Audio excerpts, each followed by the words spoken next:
Hello, this is Bob Gray Sr. Welcome to Ministry Moments. Lord willing, every Friday, 3 o'clock Central Time, we'll have our Ministry Moments broadcast, and I hope that you'll join us. Go to Ministry Moments YouTube and you can subscribe. That way you'll get it every week just right on time. Or you can go to solvechurchproblems.com and go into the Ministry Moments part under Resources, and you can go ahead and take care of it there. And you can subscribe to solvechurchproblems.com. So many things there. A ministry idea every day. Sermons going back to 1980 when I first came to Texas. You've got people having MEMS, M-E-M-M-E. I had no idea how you're supposed to say it. But anyway, you'll see that. And Q&A, almost 3,000 questions with answers and so on. And you'll enjoy it. Really, you will. And so I hope that you'll go there. Now today, I want to talk to you about the word pace. The word pace. Brother House said one time, he said, this is a marathon. This is a decathlon. And he's right. And I think sometimes that we're not careful. We don't pace ourselves for the long haul, the long run. And if you will do that, really honestly, if you listen to this, it'll avoid a lot of heartache and a lot of heartbreak. Brother Howes used to say to pastor school, he found out ways that didn't work and ways that did work, so he tried to help everybody else with it. And he was one time a pastor said something to him, asked him what to do, and Brother Howes said, "I'll not tell you what to do, I'll tell you what I did." And after a few weeks, I asked him, what did you mean by that? And he said, "I'm not going to experiment with them at all. And I'm not experimenting with you. So what I'm giving you are things that I have, through the years, I'll start my 49th year next April the 2nd, starting 49 years. It's hard to believe, isn't it? I look in that mirror and I say, who is that old man? I don't know him. But anyway, let's go ahead and get started. And get your pen out and jot some things down. Talk about pace. Pace. Number one, let every ministry be born in natural birth. Don't force the birth. Let every ministry be born in natural birth. When ministries come, they'll come with a man. Not somebody that you select, but somebody who shows that they're selecting. They have a heart for it. They love it. It's second nature. They would do it. If you didn't ask them to do it, they'd go ahead and volunteer to do it. Now, so I'm just saying that these ministries that are born, don't force a bus ministry. Don't force a Christian school. Don't force a Spanish ministry. Don't force it. And never hire somebody to do it for you. You do it first, and then have somebody that God has touched and they have a heart for it. And in ball players, they call it the it factor. Well, Brother Howes had the Holy Spirit power on him. That was the it factor, the him factor.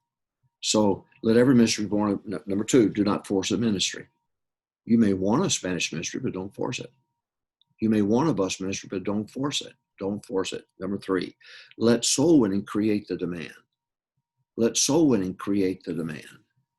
Let soul winning create the demand. We started 14 bus routes. We had 15 buses. We started 14 bus routes in 1 year, one weekend really, but it was after a year of preparation. People being assigned different parts of town just to go soul winning, put the converts in the car and bring them to church. And from that, we started 14 routes of the Longview, Texas area. We had 15 buses. We painted them, we lettered them. It was wonderful to see them coming down I-20. You take 15 buses and spread them out, it looks like 100. And we had front page coverage on the paper and so on. It was different. It was just different. But we let the soul winning create the demand. Number four, do not start a Christian school if you can avoid it. If there's a Christian school in the area, send your kids there. Oh, they don't have the standards that we have. Listen to me. I went to a public school. I did not go to a Christian school. I had never heard of a Christian school. And it made me tough. It made me tougher. You need to be careful. We're not trying to isolate our kids. We want to insulate the kids. And I'm not saying Christian schools are bad. But I'm just saying, you get yourself in a financial hole. You start hiring people you can't pay. And next thing you know, you got to lay people off. Next thing you know, you shut the thing down. And then everybody looks at you like you didn't even know what in the world you were doing in the first place. All right. So number one, let every ministry be born a natural birth. Number two, do not force a ministry. Number three, let soul winning create the demand. Brother House had a Spanish ministry because he had a lady who was a Spanish lady, Mrs. O'Brien, who was a soul winner. And she started winning souls, and that started to grow and grow and grow. And then pretty soon the demand, he had to. And I think Brother House was running about 2,000 Spanish department. Now, I'm just saying that did not come because he said one day, I'm going to hire me a Spanish pastor and we're going to start a Spanish. No, it didn't do that. It was soul winning that created it. The Houstons and the Educative Slow ministry that was there came about because of the Houstons, because years and years ago. And they had a heart for it, and they were doing, and then the thing just blossomed and grew. But it was soul winning that created the demand. So number one, let every ministry be born a natural birth. Number two, do not force a ministry. Number three, let soul winning create the demand. Number four, do not start a Christian school if there's one in the area. Don't do it. Don't do it. And you guys that are starting colleges, good grief. You ought to get my book, a pastor's manual, church pastor's manual, and I have a whole section on there about colleges and as a checklist, things you better have in order if you're going to start a Christian college. So what God told me to, what God will equip you also. All right. So number one, let every ministry be born a natural birth. Do not force a ministry. Let soul winning create the demand. Do not start a Christian school. If you got one in the area, send your kids there. Let them fight some battles. It'll be good for them. Next, do not hire someone to build the work. Do not hire someone to build the work. If the work is there and you need somebody, should I hire inside or outside? It doesn't matter. Both have been disastrous for people around the country. You think you know someone, hire them, and they go haywire. You bring somebody in and they go haywire, and then you say, well, I can't hire outside, I got to hire inside. Well, it's a pig in a poke. You don't know. But I'll tell you one thing, if you're hiring somebody and say, look, I'm going to pay you such and such a week, and you're going to have to earn that pay by putting people in that classroom. No, I wouldn't do that. I'm not telling you what to do. I'm telling you what I wouldn't do. And of course, I've never been wrong. But what you want to do is create the demand through soul winning, and then hire someone you feel like God's given them a heart for, maybe inside, maybe outside. But then put somebody in there to lead that, which was a product of soul winning. Next, do not build based on projections. Don't build based on projections. Don't say, we're running 500, we'll be running 1,000 next year. Don't say that. And they're not going to build a building for 1,000. I wouldn't say that. Faculty, facilities, and finances, those three are vetoes. Faculty, facilities, and finances. If any one of them say no, then don't do it. But don't build based on projection. Anyway, I'll move on. I'm going to cover this thing with the banks here one of these Fridays, and I'm going to take some time to teach you about dealing with bankers and how that can help you to build what you need to build when the time is right. But I'm just whetting your appetite for it. Next, ignore peer pressure. Who gives a rip what your friends are doing, what pastor friends are doing, and whether you don't do it. I never compared Longview Baptist Temple to First Baptist Church of Hammond.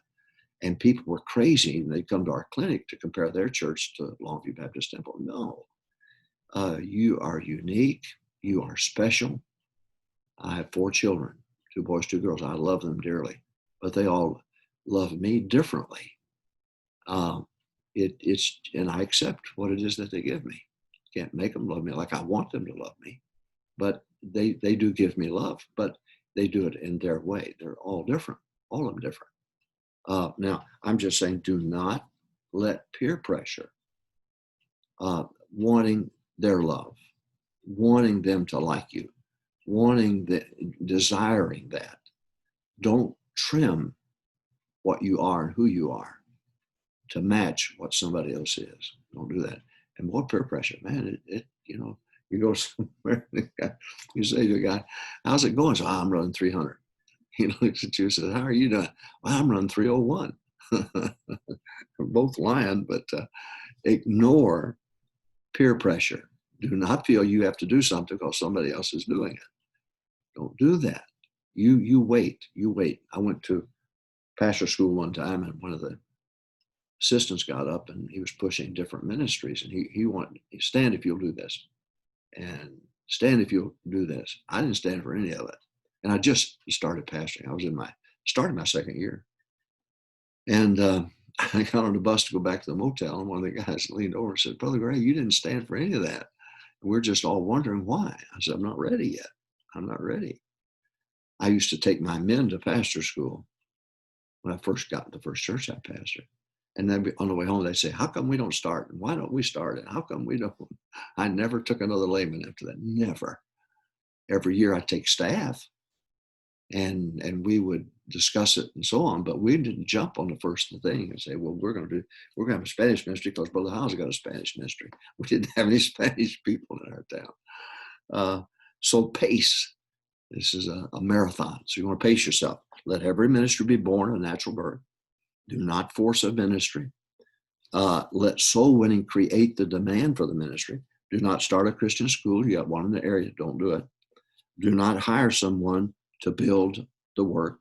Do not build based on projection. Ignore peer pressure. Live on 80% of your income. Our financial department, we lived on 80% of our income. Now, why? Emergency time comes. You get a church our size, and everybody in the world sues us, and they think we've got deep pockets. And they teach these lawyers to do that because we have insurance policies and so on. So they actually teach these guys how to sue churches that are good-sized churches. But we learned to live on 80% of our income because I had no idea emergencies are going to occur, and it's going to happen. And so you want to set aside 20%. Now, I know it'll take a little while to get to that point when you're first getting started and struggling and so on, but set it as a goal. Number 9, have a master plan for your property. Now, we had 15 acres.